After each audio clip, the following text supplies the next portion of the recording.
My daughter shouted, "Serve my husband's family now, or you can leave my house." So I smiled and packed my suitcases immediately. What happened next got her begging me. I will tell you everything. First, let me thank you for your continuous support. If you love stories like this one, support us by subscribing to this channel and comment where you are watching us from. It will be great to hear from you. Now let's jump into the details of what happened. My name is Raymond, and I used to believe that unconditional love would eventually teach someone how to love you back. I'm a retired electrical engineer, widowed early, twice downsized, never remarried. My daughter, Alana, was my world from the moment the nurses placed her in my arms. I remember looking into those little eyes and promising, out loud, that she would never lack for anything, no matter what it cost me. And trust me, it cost me everything. Every ounce of freedom, every relationship that might have turned into something real, every bonus check, and eventually, every dime I'd squirreled away for my own comfort. By the time she graduated from college, I had sold my second car, taken out a home equity loan, and quietly stopped contributing to my own retirement account. I never told her. I never wanted her to feel burdened. It was my choice, my pride even. But love has a funny way of turning into a quiet ache when it isn't returned. Raising her alone wasn't easy, not with the constant shuffle between daycare pickups, after-school rehearsals, and midnight science projects that always came with a deadline of tomorrow. I'd leave the office by 6, cook by 7, help her study by 8, then stay up till 2 a.m. doing contract work just to pay the mortgage. That girl never went to bed hungry, never wore thrift store shoes unless they looked fashionable, and never heard the word no, unless it was about something dangerous. I paid for ballet lessons, braces, violin classes, and eventually, her dream wedding. A wedding, mind you, that her husband's family barely contributed to, but I said nothing. I didn't want to start her married life with bitterness. What mattered to me was that she felt supported, cherished, lifted. I thought maybe, just maybe, if I poured enough love into her, she'd turn around one day and offer just a fraction of it back when I needed it most. And I knew that day was coming. Not because I was broke, far from it. In fact, what Alana didn't know was that I had established a trust fund for her when she turned 18. Nothing extravagant, but enough to cushion her and her future family through any storm. I built it in silence, investing in dividend stocks, rolling over savings bonds, collecting interest like a squirrel hoarding nuts. But recently, something in me started itching, a quiet discomfort that had nothing to do with money. It was about character. The kind of character that only shows when the cameras are off and there's nothing left to gain. And I needed to know, deep in my bones, whether my daughter would show up for me the way I had shown up for her. That thought gnawed at me during sleepless nights. I'd find myself staring at the ceiling, wondering what kind of woman I'd raised. Not the polite version she presented at family gatherings. I'm talking about the unfiltered Alana. The one who only answered my calls when she needed something. The one who hadn't visited in months after moving into her new house across town. There had been signs. Subtle, like a missed thank you or a forgotten birthday call. But also loud, like the way she spoke over me in front of her husband or dismissed my concerns like I was just some meddling old man. I kept brushing it off, telling myself she was busy, overwhelmed, adjusting to married life. But that itch, the one in my chest, kept scratching. So I decided to stage a little experiment. I told her I had lost everything. I didn't explain how or why, just said it was all gone. My pension, my savings, the house, all of it. I painted myself as a casualty of bad decisions and worse luck. Her voice on the other end of the line didn't crack the way I expected. There was no hesitation, just a long silence, followed by a clipped, "So, what are you going to do now?" I said I needed a place to stay, just for a little while. She said she'd ask her husband and get back to me. 24 hours later, she texted, not called. "You can come, but just for a bit. We don't have much space." I packed my things slowly, methodically. Not because I was sad. I wasn't, not yet. I was cautious. It felt like I was walking into a courtroom where the jury didn't know I was listening. I wanted to see her unfiltered, raw, unguarded. I left behind the trust documents, locked up the investment files, and drove to her suburban neighborhood in an old car I hadn't driven in years, deliberately worn down to match the story I was spinning. When she opened the door, there was no hug, no warmth, just a sigh and a glance behind her to make sure no one saw. That was the moment I knew. This test would reveal more than I was ready for. The first night I stepped into Alana's house, I noticed how cold the air felt. Not temperature-wise, but in the way that certain spaces feel like they're trying to reject you. It wasn't the house itself. It was beautiful, modern, open floor plan, marble countertops. But it lacked any trace of the girl I used to know. No childhood photos on the wall, no handmade trinkets from her school days, not even the quilt I spent months stitching when she left for college. Instead, the walls bore expensive art and neutral tones, curated like a showroom. She'd grown into a woman who preferred aesthetics over sentiment, and as I stood by the doorway with my battered suitcase, I realized I was just another piece that didn't match the decor. She didn't even offer to take the bag, just motioned me inside with a stiff nod, said, "You can use the guest room for now," and walked off like she was doing me a favor. Her husband, Mark, didn't say much either. He came home around 8, glanced in my direction, and gave a polite, distracted, "Hey, Mr. Jacobs." That was it. No follow-up. No "how've you been?" No interest. He looked more irritated than anything, as if my presence was a logistical inconvenience they were enduring rather than a father-in-law in need. During dinner, they talked across me, not to me. Conversations about his work, her Pilates class, a renovation quote for their bathroom. I chewed my food slowly, offering a few remarks here and there, but they barely registered. I felt like a ghost at my own daughter's table. The days that followed chipped away at me, one quiet insult at a time. Alana began treating me like I was fragile, or worse, like I was helpless and in the way. Every small action carried judgment. If I left a cup in the sink, she'd sigh loudly and wash it while shaking her head. If I offered to help with chores, she'd wave me off like I was interfering. Once, I took a short walk without telling her, and when I returned, she scolded me like a child. "You can't just disappear, Dad." What if something happened? I wanted to ask her where this concern was when I was living alone, eating dinner by myself for months at a time. But I kept quiet. This wasn't about confrontation, it was about observation. Still, there were moments when the silence between us screamed louder than any argument. One afternoon, I was sitting on the patio when I overheard her talking on the phone inside. She was pacing, frustrated. "He just showed up, Mom," she said, her voice tight with exasperation. "I can't believe he let it get this bad. And now he expects us to take care of him." There was a pause, then a quiet laugh. "No, Mark's not thrilled either. He says we should start looking into assisted living or something." I leaned back in the chair, heart thudding like a drumbeat in my chest. Assisted living. That's what I had been reduced to, a burden, a problem to be handled, a project to outsource. I stayed quiet during dinner that night, but my thoughts were anything but calm. I wasn't angry yet, not really. I was disappointed. Deeply. It's a strange kind of pain when the person you sacrificed everything for doesn't just forget, but rewrites the story entirely.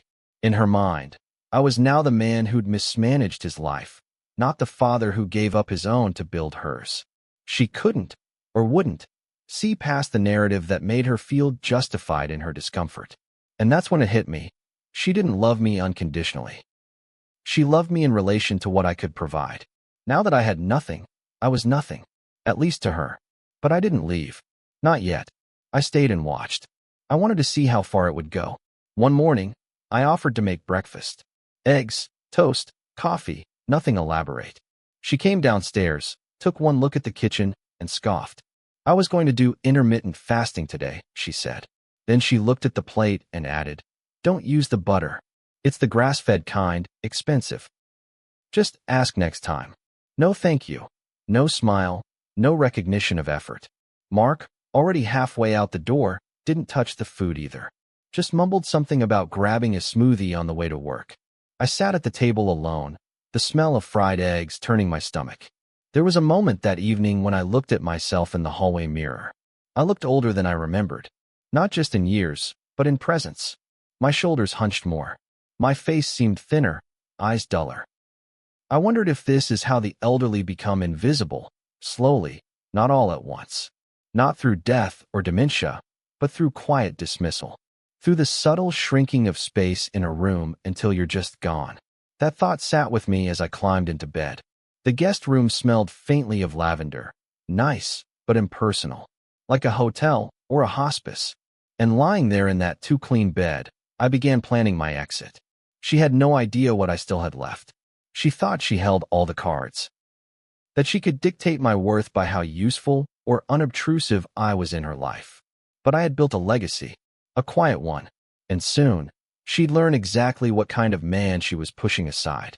It didn't take long before I stopped being spoken to altogether. At first, Alana at least gave me clipped instructions or awkward updates about dinner or schedules. But soon, the silence stretched so wide it felt like I was a ghost floating through her hallway. She and Mark passed me in the mornings without so much as a nod. If I was in the living room, they moved to the kitchen. If I was sitting outside, they stayed in. It was subtle at first, then it sharpened into something undeniable. I was not welcome, not truly. I was being tolerated like an expired carton of milk no one had bothered to throw away yet. They started hosting small gatherings without telling me. I'd walk into the living room to find neighbors I'd never met sipping wine and nibbling from charcuterie boards, only for Alana to glance at me and say, "Oh, Dad, didn't know you were coming out." One night, I overheard her laugh to her friend. "He's always just there. Like furniture you can't move." That one stung more than I expected.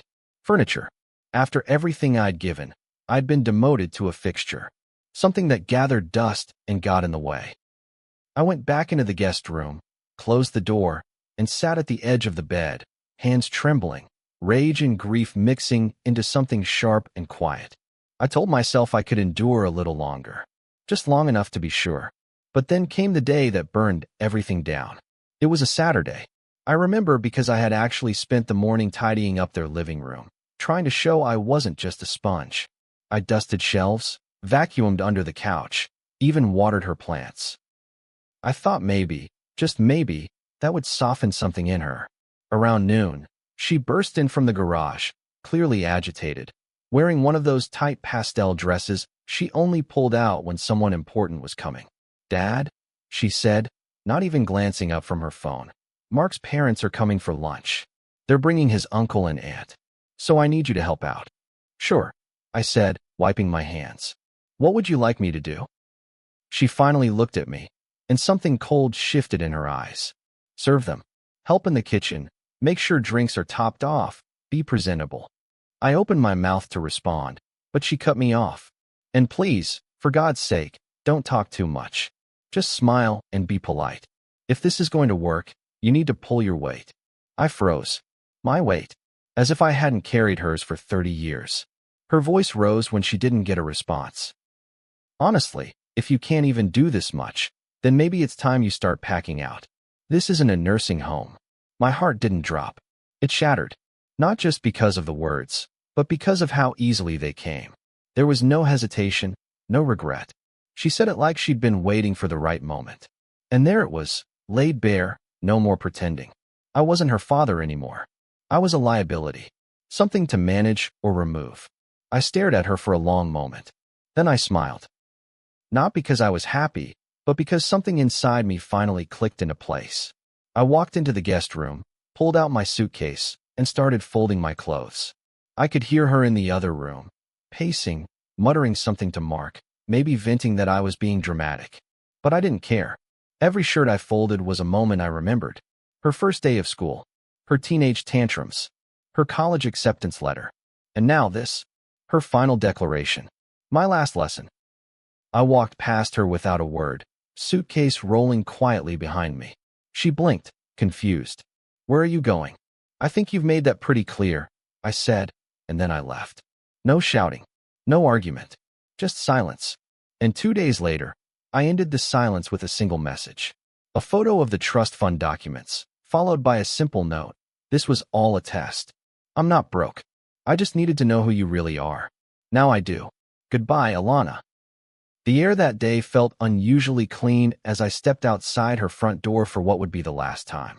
It wasn't freedom I felt, not entirely. It was clarity. That sharp, cold kind that slices through your chest. and leaves you exposed but awake. I didn't look back. Not at the house. Not at the woman who had once begged me to stay with her during thunderstorms as a child. Not at the girl who used to leave drawings under my pillow. That version of Alana didn't live here anymore. She had moved out long before I moved in. And now, finally, so had I. I booked myself into a modest hotel near the edge of town. One of those places built more for utility than charm. The wallpaper peeled a little at the corners, and the air conditioner rattled when it turned on. But for the first time in weeks, I could breathe. I made myself a cup of hotel room coffee, watery, bitter, and sat down with the one thing she never saw, the trust fund file. Neatly packed in my leather portfolio were the documents she never knew existed. I stared at the papers, reading them again like they belonged to someone else. Her name was on every account. Her future, once built in silence and hope, now felt like an undeserved reward. And I felt no guilt about what I was about to do, only a profound sense of completion. She had failed the test, not with a single action, but with the consistency of her disdain. The test wasn't about kindness once. It was about kindness when it was inconvenient. I took out my phone, snapped a clean photo of the front page with all the totals, and sent it to her along with the message. It was all a test. I'm not broke. I just needed to see your character when you thought I had nothing left. Now I know. The trust is being reassigned. I don't owe you another explanation. Take care. She replied within minutes. At first it was confusion. Wait, what? What do you mean a test? Then panic. Dad, I didn't mean any of what I said. I was just stressed. We were trying to adjust. Please let's talk. Then guilt. I was wrong. I know I was wrong. Please don't do this. Please don't take it away. I'm your daughter. And finally, desperation. Daddy, please.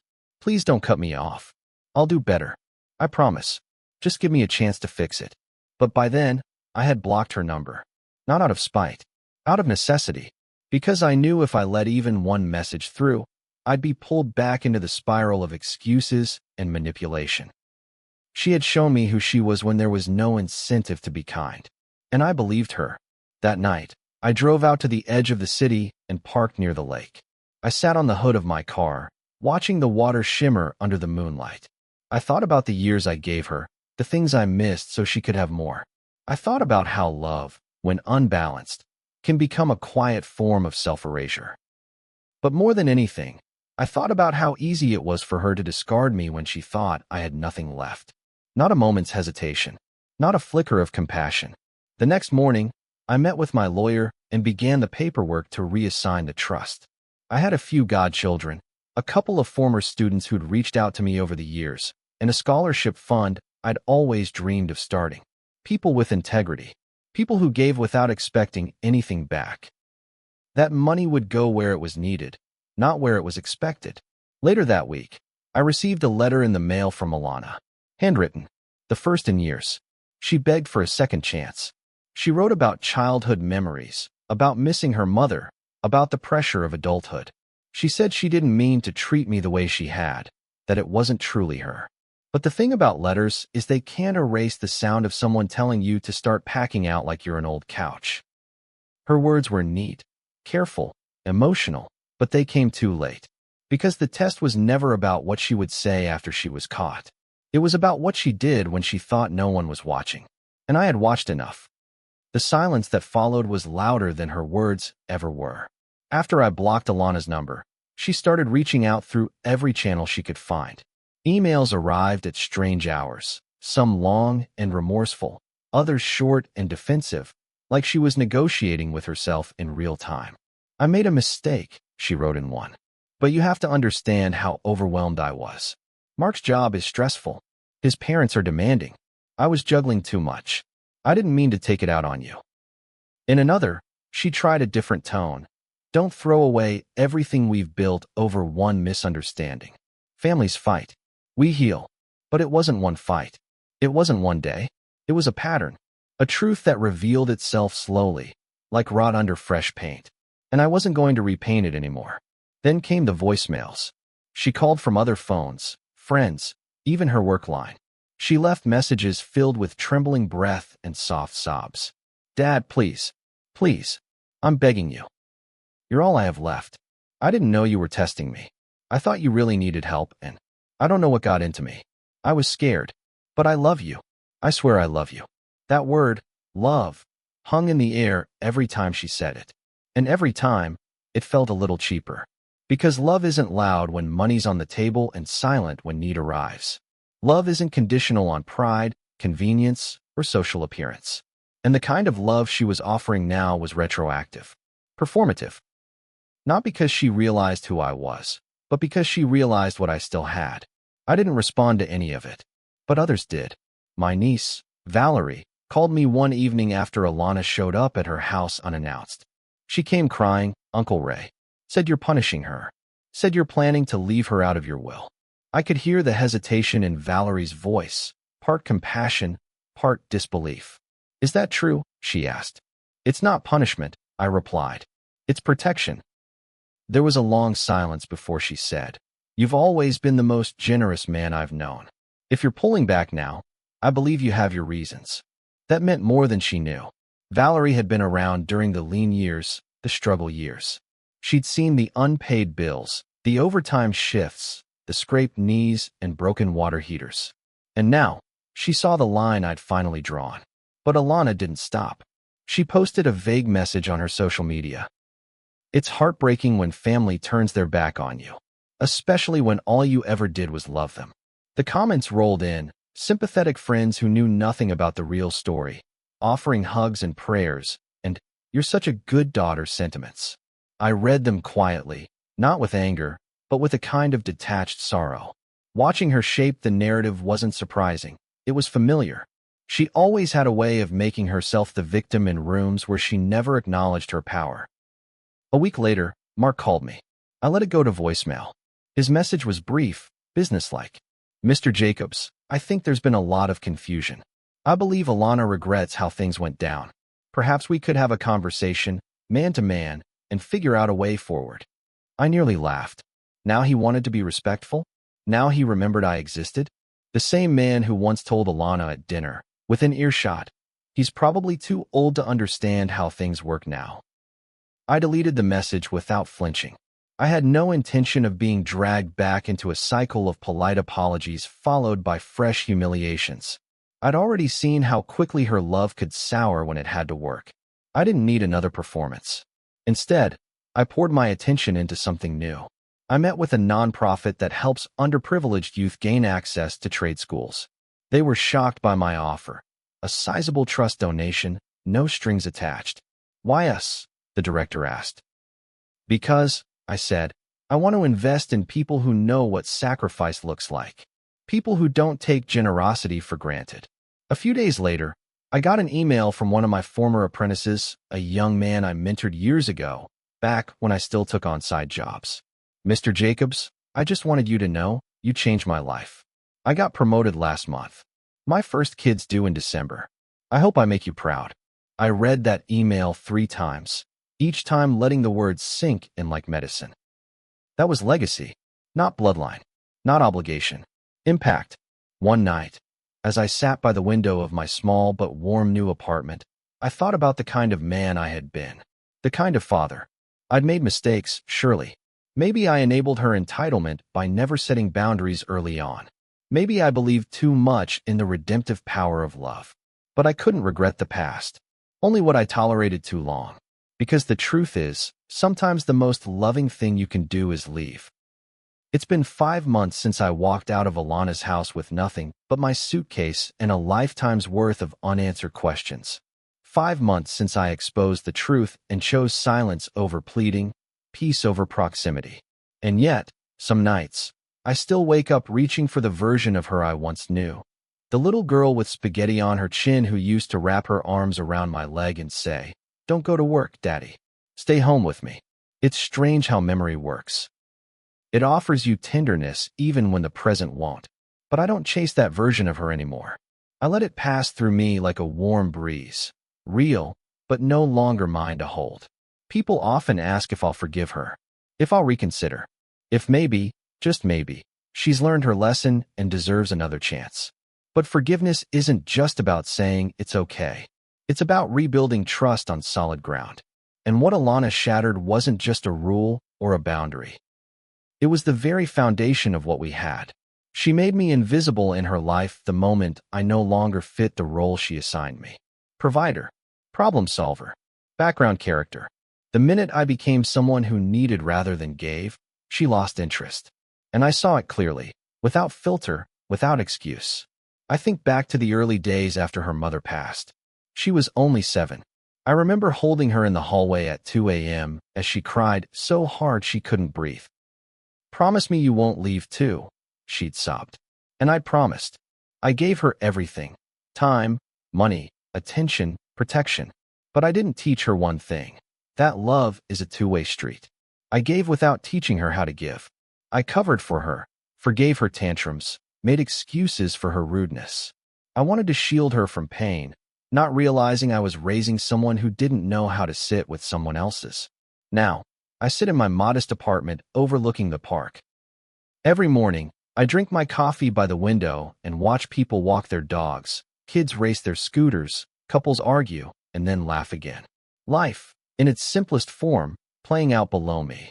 And I feel peace. Not the triumphant kind that comes from revenge, but the quiet, settled kind that grows when you stop chasing the people who don't want to love you right. I've reconnected with old friends, even taken a pottery class on Tuesday nights. I'm learning how to invest in myself. Not financially, but emotionally. For the first time in decades, I ask myself, what do I want? Not what she needs. Not what others expect. Just me. The trust fund? It's been repurposed. Half of it went into the scholarship foundation for trade students. The other half, I split among a few young people I've mentored over the years. Kids who checked on me, even when they had nothing to gain. One of them, Jalen, cried when I told him. "Why me?" he asked. And I smiled and said, "Because you saw me when no one else did." I haven't heard from Alana in weeks. After the failed apologies and social media theatrics died down, she went quiet. I imagine she's nursing her wounds in private now, finally confronting a reality where I am no longer a fallback plan. I hope she grows from it. I hope she becomes the kind of woman who sees people, not just what they can provide, but whether she does or doesn't, it's no longer my burden to carry. There's a strange kind of power in choosing yourself after a lifetime of choosing others. Not out of spite, not out of bitterness, but because sometimes boundaries are the final act of love you give yourself. And that's what I did. I chose me. I don't regret the test. Some might say it was harsh, that I should have spoken up earlier or tried harder. But I needed the truth, unfiltered. And now I have it. Not in words, but in action. So no, I won't be going back. Not to her house. Not to that role. Not to the silent sacrifices that earned me nothing but dismissal. From now on, I live for me. If you've ever reached a point where protecting your peace meant walking away from someone you once loved deeply, you're not alone. Sometimes the hardest thing to do is the most necessary. Have you ever had to choose yourself over family? Share your story in the comments. And if this story spoke to something inside you, subscribe and stay for more real-life reflections that remind us we're never alone in our struggles. See you soon in the next story.